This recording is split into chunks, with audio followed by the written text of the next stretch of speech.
Crachá na Mesa, um podcast sobre o mundo corporativo depois das 18.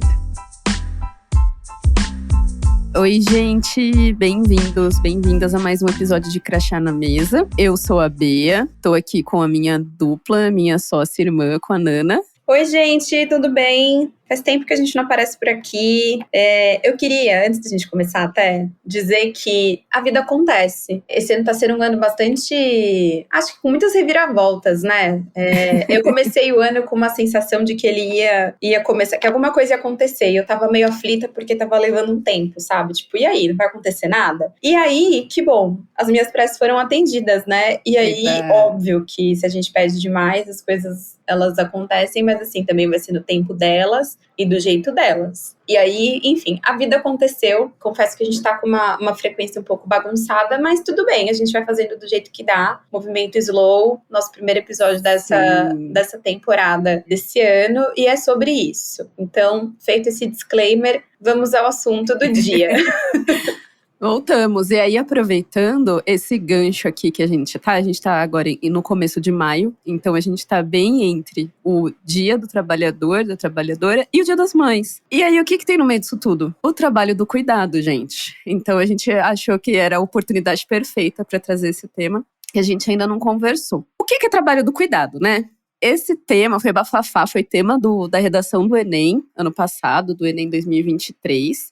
Eu achei bem massa, a gente comentou em algum momento, né, que chama a gente para refletir, trazer esse tema à tona, né? O Enem é uma prova nacional, então não sei quantos milhões de jovens de escolas de todos os tipos tiveram que parar para pensar sobre isso, então eu achei muito legal. E aí, o que é o trabalho do cuidado? O trabalho do cuidado, ele vai estar falando sobre as atividades de cuidados do lar, da administração doméstica, do cuidado de pessoas, de crianças, de pessoas que precisam de algum apoio, de pessoas idosas. E aí, a gente diz muito que o trabalho, a economia do cuidado é um trabalho invisibilizado, porque ele é um trabalho que ele não é remunerado, então muitas vezes, né, uma mãe não tem salário, embora ela tenha aí uma carga de horário de 14, 16, 20, 24 horas. Eu quero até fazer um adendo aqui, porque teve uma campanha de Dia das Mães que saiu há alguns anos, acho que uns 4, 5 anos por aí, que era uma oferta de emprego para uma vaga. Não sei se vocês lembram. Eu gosto muito dessa campanha, eu acho que ela consegue exemplificar bem o que a gente está trazendo aqui do trabalho do cuidado, porque era um trabalho onde a pessoa não tinha férias, onde ela não tinha salário, ela não tinha hora extra, ela não tinha nenhum tipo de direito trabalhista, nenhuma previdência. Pode ser que ela tivesse que trabalhar final de semana, de manhã à noite, horários picados. Cronograma fixo. Exato. E aí as pessoas ficavam muito chocadas, tipo assim, não, cara, claro que eu não vou aceitar esse emprego. E aí no final eles revelavam que, na verdade, esse é o trabalho que uma mãe tem em tempo integral cuidando dos filhos e que ele acaba sendo inviabilizado.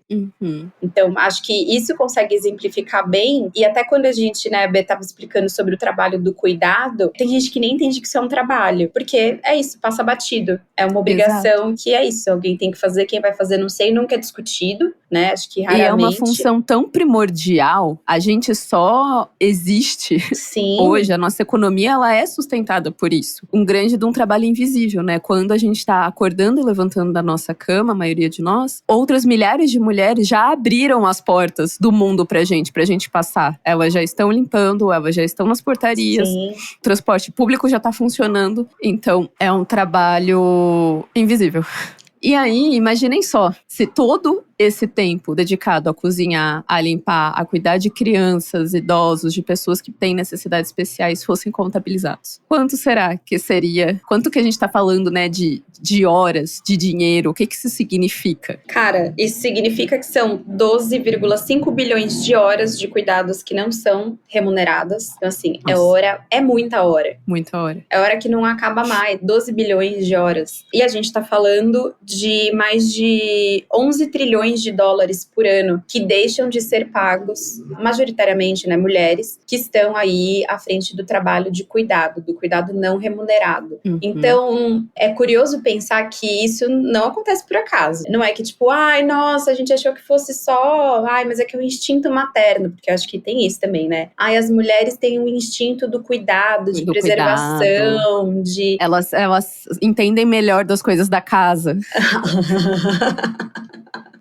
Essa ideia, na verdade, então, de que essa divisão dos papéis sociais, de que o homem vai ser o provedor e a mulher vai ser a pessoa responsável pela parte da reprodução da família, e aí a reprodução é garantir que os filhos cresçam e também se reproduzam e perpetuem a família. Quando acontece, então, ali na Revolução Industrial, e foi até algo que a gente falou no episódio passado, então, quando a gente começa a ter a construção urbana e a ocupação urbana e o trabalho dentro de fábrica e etc., começa então a se montar quem que deve ocupar os espaços públicos e quem que deve se restringir ao espaço doméstico e como que a gente vai dividir esses diversos trabalhos dentro aí de grupo de homens e de mulheres. Essa lógica toda vem também de performance.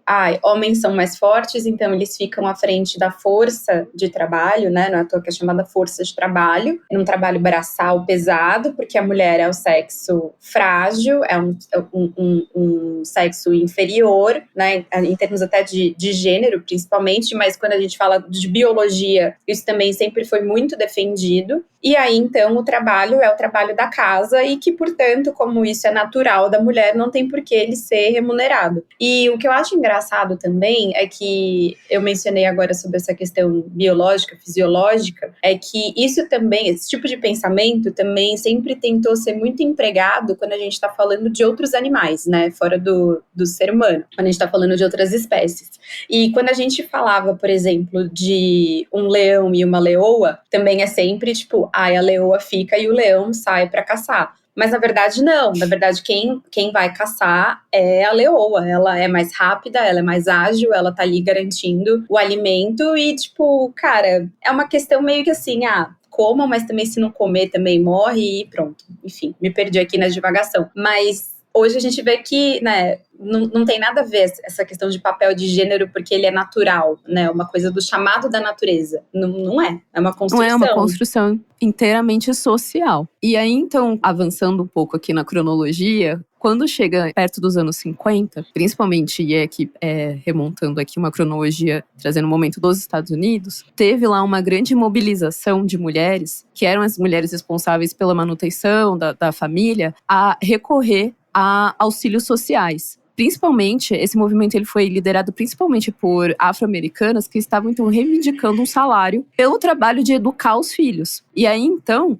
esse movimento ele foi alicerçando outras campanhas que vieram posteriormente e somando também dentro das pautas feministas. E aí, nos anos 70, uma filósofa italiana, que ela ainda é viva e bastante famosa, a Silvia Federici, ela vai lançar um livro chamado Salário para Trabalho Doméstico. E aí, então, a ideia era exigir do Estado o reconhecimento do trabalho doméstico como uma atividade a ser remunerada e essencial para a produção da força de trabalho. Então, ela vai ser uma das primeiras pessoas a falar, gente, a gente é a base, o que a gente está fazendo aqui é o que sustenta tudo isso que está sendo construído enquanto sociedade. Imagina se a gente para. E não necessariamente as mulheres cuidadoras, também, óbvio, né? Porque acho que elas são a força motriz que faz com que as coisas sejam possíveis. Mas se nós, mulheres, paramos com a reprodução, a gente afeta uma cadeia de desenvolvimento e de trabalho. Tipo, o capitalismo vai por água abaixo. Acabou. Porque não vai ter, vai chegar uma hora que a gente não vai estar ofertando mão de obra que sustente o modelo que a gente funciona agora. Gente, estou muito contra o sistema hoje, como vocês podem ver. Exato. E aí uma frase famosa, que é dessa época dos anos 70, da Silvia Federici, e até hoje ecoa por aí, que eles dizem que é amor, nós dizemos que é trabalho não remunerado. Eu acho que resume muito bem isso.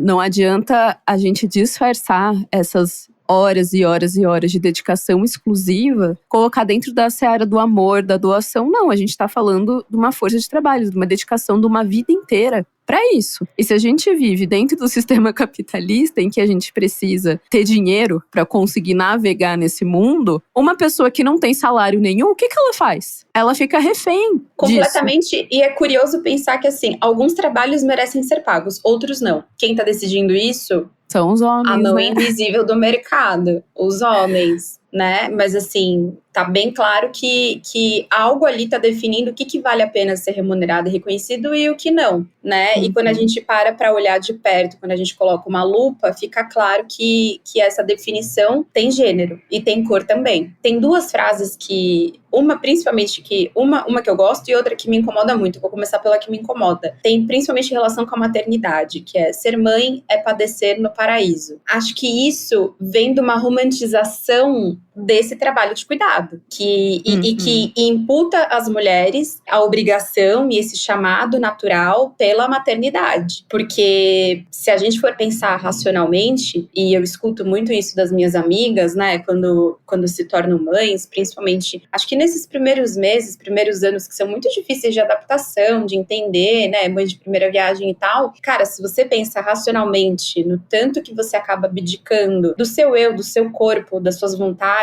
do seu trabalho, de tudo, a conta não fecha.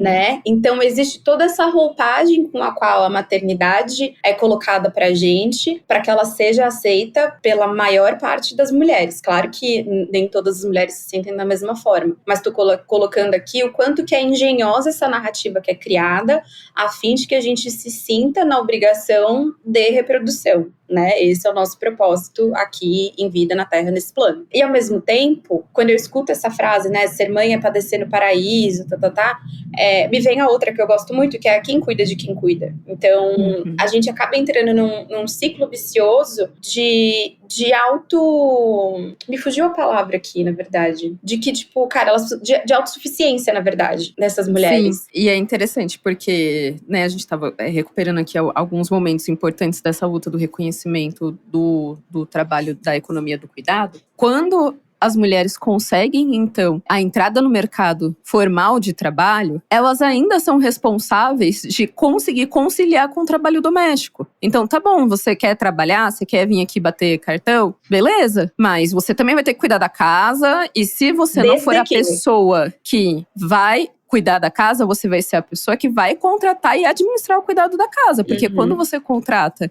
uma trabalhadora doméstica para sua casa, ela precisa ser... O produto de limpeza precisa ser comprado, ela precisa ser orientada, não é simplesmente contratar uma pessoa que vai lá e tocar toda a sua vida. Então, essa parte de administração, mesmo que o trabalho doméstico seja terceirizado, a administração dele ainda recai sobre as mulheres. Tem duas problemáticas nisso. Ele vai ser terceirizado e ele ainda vai ser mal remunerado. Exato. Porque esse dinheiro vai ter que... A gente vai ter que pagar uma terceira pessoa para fazer o trabalho que essa mulher deveria estar fazendo. É uma penalização, né? Você pode entrar no mercado de trabalho desde que você não falte com suas obrigações dentro de casa. Total. Então, você vai para o mercado de trabalho ganhando menos, você vai contratar uma mulher que vai trabalhar na sua casa e ela vai ganhar menos, porque esse trabalho do cuidado não é remunerado. Então, continua sendo uma máquina onde apenas as mulheres acabam ganhando menos, sendo menos valorizadas e com menos oportunidades também de ascensão e de igualdade, tudo aquilo que a gente vem discutindo aqui. E aí, quando a gente fala sobre a pessoa que é trabalhadora doméstica, eu acho que é importante lembrar aqui que a PEC das domésticas, ela é de 2013, outro dia. Então, até então, essas trabalhadoras domésticas, elas viviam na informalidade. Eram pessoas que não tinham a garantia de nenhum direito trabalhista. Nada. Não tinha, você não precisava assinar a carteira de uma pessoa trabalhadora doméstica. Ela não tinha direito a férias, ela não tinha direito a 13º, não tinha direito a nenhum tipo de indenização, licença maternidade, absolutamente nada. Então, é muito recente. E, gente, teve muita, eu não sei se vocês vão lembrar, mas foi uma votação muito acirrada, tá? Não foi algo simples de ser discutido. Muita gente falou que não, que é besteira, sempre foi assim. Por que a gente quer mudar? A gente nem tá falando de um trabalho, a gente não tinha o olhar de conseguir entender o trabalho doméstico como um trabalho. Ponto. Porque é isso, é por amor, da mesma maneira que essas pessoas que não... É natural, é algo que você faz porque você tá seguindo. E quando ele é terceirizado também, acho que essas pessoas que foram contra a PEC das domésticas, né, foi uma votação muito acirrada, são essas mesmas pessoas que aparecem com o discurso de que a empregada é quase da família, né? Exato. É por isso que em muitos apartamentos ainda, principalmente quando a gente vai para um apartamento antigo, a gente tem o quartinho de empregada. Esse é o nome do cômodo, ele não tem outro nome. É o quarto de empregada, que é basicamente um espaço de 1 por 1, e olhe lá Que cabe literal, do uma lado cama da e uma mesa de cozinha, cabeceira. e que é isso que Do essa lado pessoa da cozinha. merece, porque ela é quase da família, ela mora aqui comigo, então assim, por que eu ainda vou ter que pagar direito, não sei o que, se eu estou oferecendo todo esse belíssimo Eu já dou casa e conforto comida. dentro da casa dela. E aí eu acho que algumas referências legais da gente trazer aqui é o filme da Regina Casé, Que Horas Ela Volta, e que ilustra isso muito bem, mas acho que até para falar um pouco dessas figuras de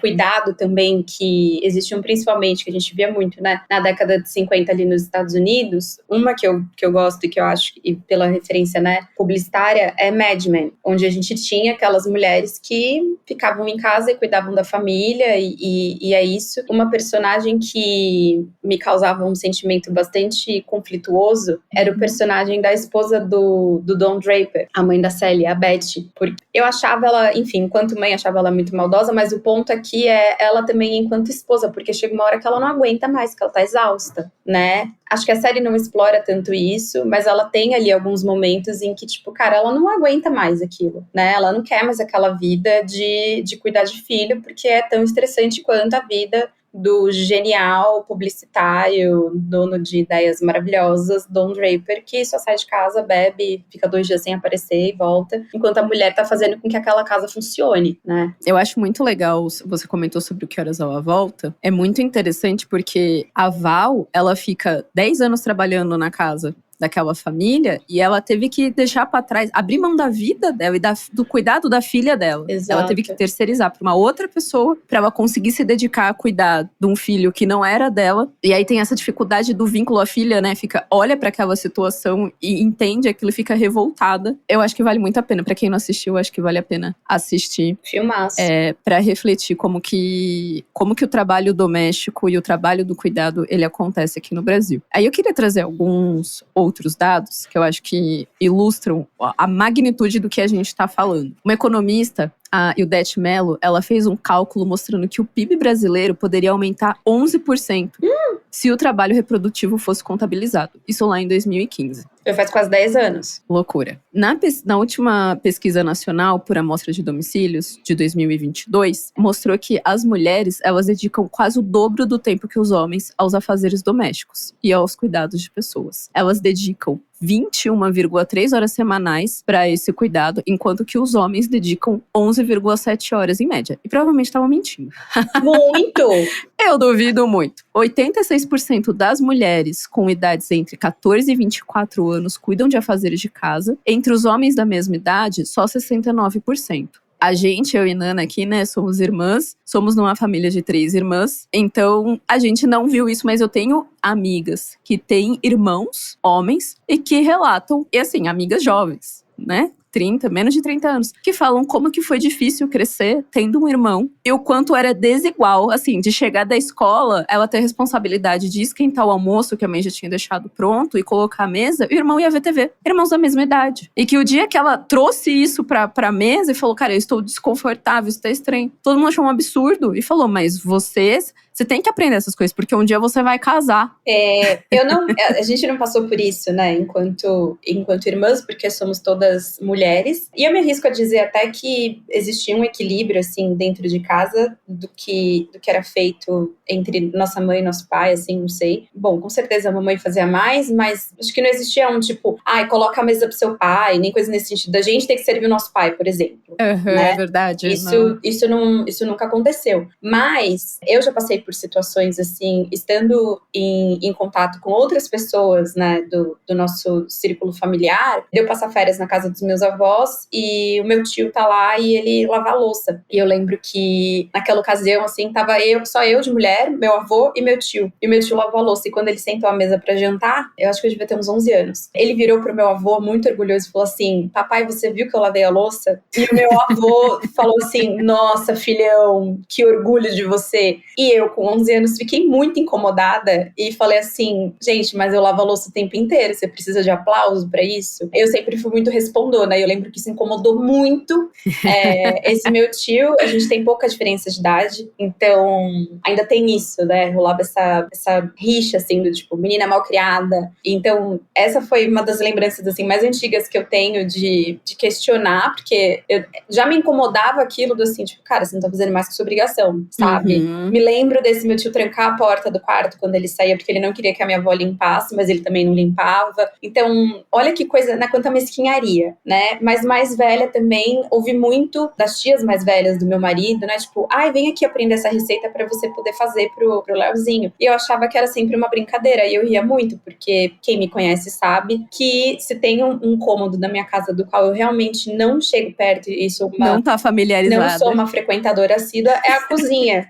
Hoje eu ainda não sei qual que é a boca certa pra girar na hora de acender o fogão. Então, assim, são coisas nesse nível. Tem gente que se incomoda muito com essa minha afirmação, porque, tipo, nossa, mas você deveria. Eu penso de outra forma, assim, se precisar eu faço, mas o meu objetivo aqui é me desenvolver em outras coisas e poder sentar num restaurante, pagar alguém pra fazer isso pra mim, meu marido fazer isso. Aprender o trabalho doméstico e ser responsável por ele não vai ser o centro Não é o da centro. minha vida, da nossa vida. Não. Tem um outro dado que me chamou bastante atenção ainda na PNAD, que é que os homens eles gastam mais tempo cumprindo tarefas domésticas quando eles moram sozinhos. Para as mulheres é o inverso. Elas têm mais trabalho quando elas dividem o lar com alguém. Ou seja, na hora que casa um homem e uma mulher, o que ele fazia, o que ele já sabia fazer sozinho antes, agora já não é mais obrigação dele, porque ele já tem uma mulher do lado. E aí que entra o discurso de, mas você faz melhor. Porque olha só, como ele leva mais tempo pra fazer sozinho, isso mostra que ele não tinha prática de fazer quando ele morava na família com a mãe. Tinha alguém fazendo pra ele.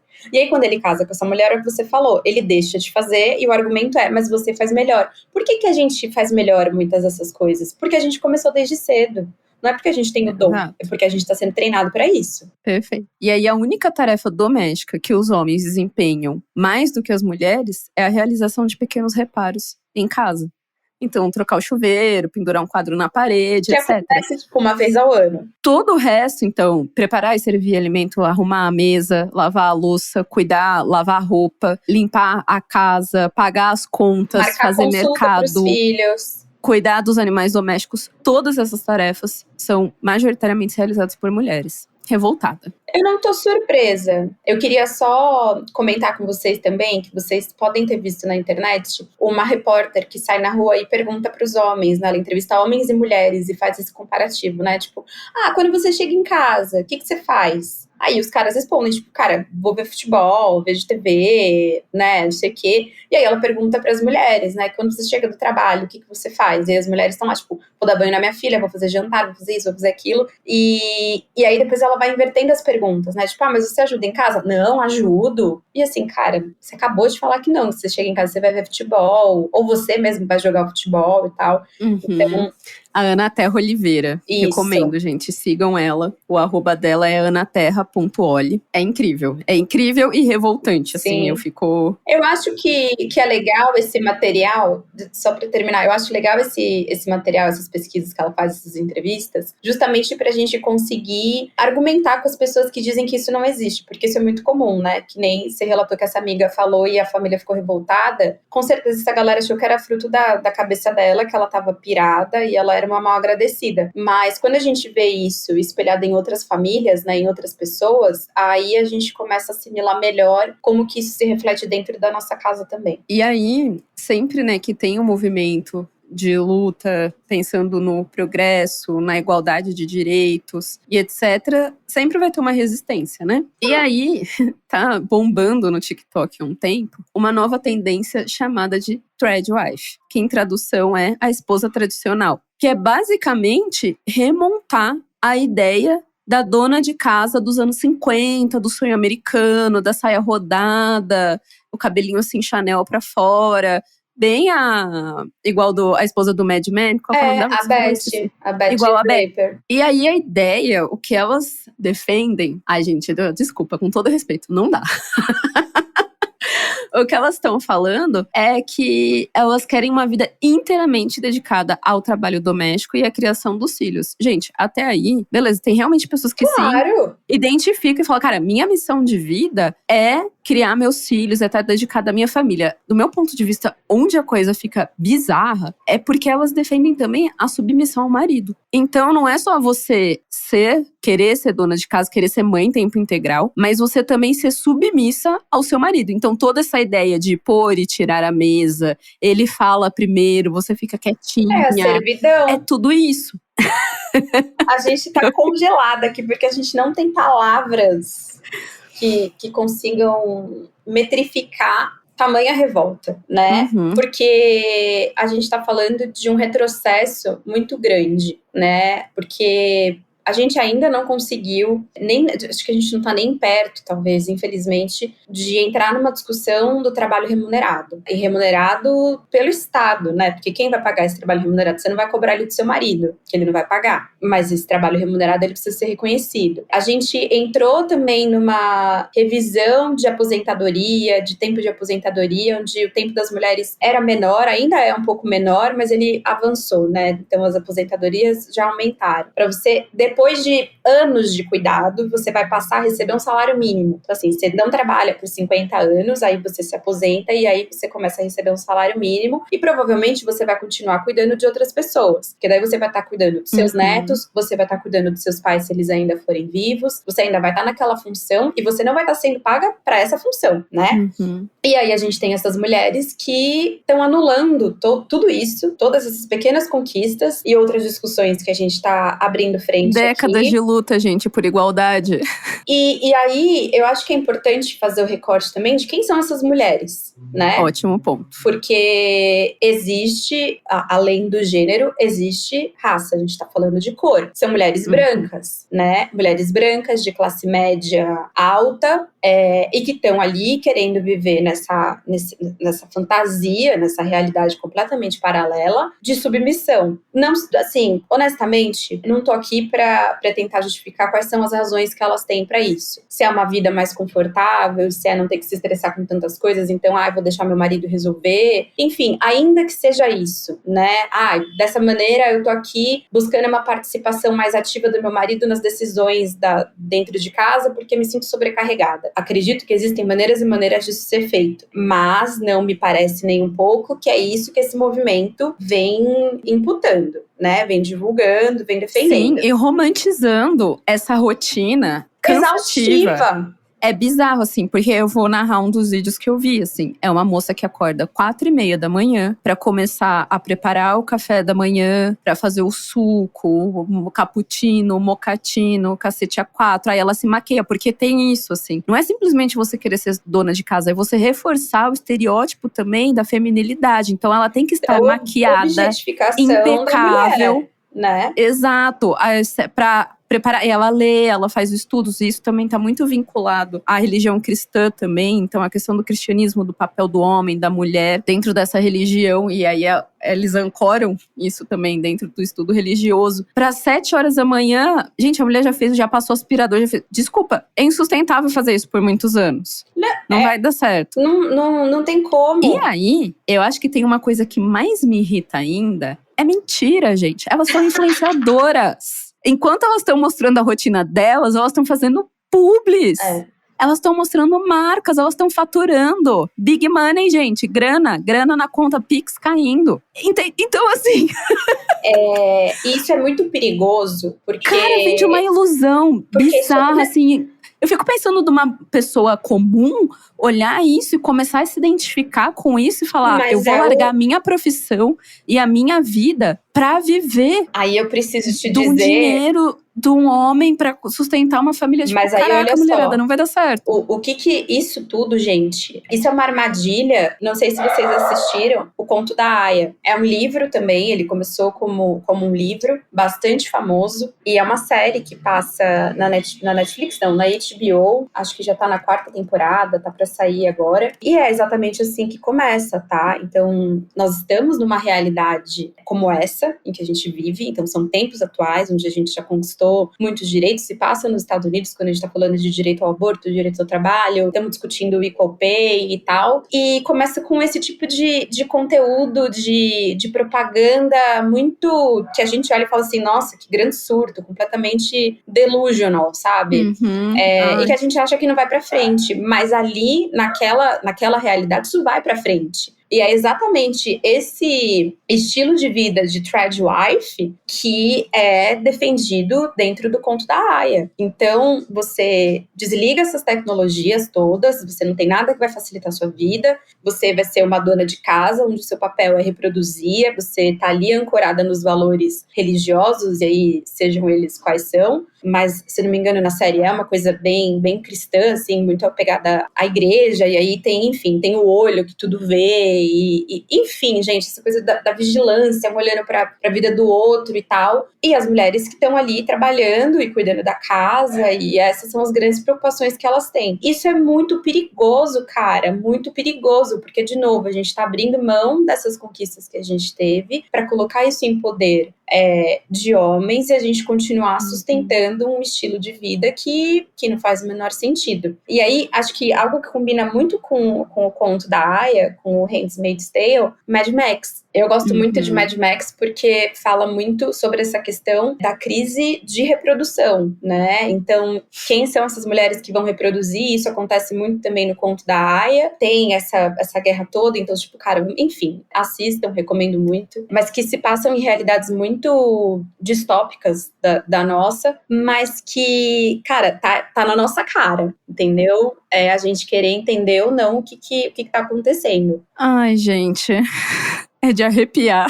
Não, é de arrepiar os pelos de tudo quanto é lugar, e acho que é importante a gente falar aqui que esse movimento de tradwife, ele é diferente do movimento de trophy wife, e ele também é diferente da mulher que fica em casa, né, do stay at home mom, ou da esposa que fica em casa e cuida da família. Então, justamente por essas diferenças ideológicas, né, quando a gente tá falando de uma trophy wife, de uma... Qual que é o outro? Stay at home girlfriend? Isso. A gente tá falando de mulheres que não estão defendendo esse estilo de vida mais, eu ia dizer arcaico, pela... Patriarcal, obrigada. Mas elas estão ali porque elas, tipo, cara, eu não quero trabalhar. Então, é uma escolha, é diferente, né? A gente tá falando de uma escolha por um estilo de vida. Ah, mas eu escolho ser tradwife. Mas peraí, você não tá escolhendo você não tá escolhendo isso só por você. Você tá defendendo uma ideologia que vai passar a impor isso para outras pessoas. Né? Ancorados em valores que não são universais. Nação, de feminilidade, com masculinidade, heteronormatividade. Sim. E aí tudo isso completamente desbalanceado. Muito binário, né? Porque ou é um ou é outro. Sim. Então, gente, chocante, né? É isso, eu acho que é importante aqui. O que a gente gostaria era de realmente fazer esse convite de valorização do trabalho do cuidado, do entendimento do gigantismo dele para nossa economia global. Mas que é isso, enquanto a gente tem um movimento ganhando força em ascensão, a gente sempre vai ter essa dicotomia, né? De ter um outro remontando o antigo, o tradicional. Sim. Puxando de volta. Eu acho que... E é isso, gente, vamos fortalecer, vamos caminhar pra frente. Eu acho que a oposição, ela faz parte, ela se faz necessária para que essas discussões sejam feitas. E muitas vezes a gente vai ser oposição a alguma coisa. Mas eu acho importante a gente também usar esse episódio aqui como um alerta para esse tipo de posicionamento que chega muito romantizado nas redes sociais, como uma criação de conteúdo aqui inocente e um estilo de vida onde eu mudo para uma fazenda e passo a fazer queijo com os meus 5 filhos. Gente, elas estão fazendo publis multimilionárias. E assim, ainda que não seja um publi, tá? Vamos falar que não é um publi. A gente tá falando de uma parcela da população que tem dinheiro e que não depende de trabalho. E elas têm essa ideia de mulher universal. Todas as mulheres têm que ser desse jeito. Essa é a maneira certa de existir enquanto mulher. Esse é o papel da mulher, ponto. Assim, me inclui fora dessa. A gente veio pra esse mundo pra tanta coisa, né, gente? Não foi pra isso. Gostoso cuidar de casa, gostoso decorar, gostoso várias coisas. Mas, galera, não dá, né? Não, tem que ter equilíbrio. Beijo, gente. Até o próximo episódio. Tchau.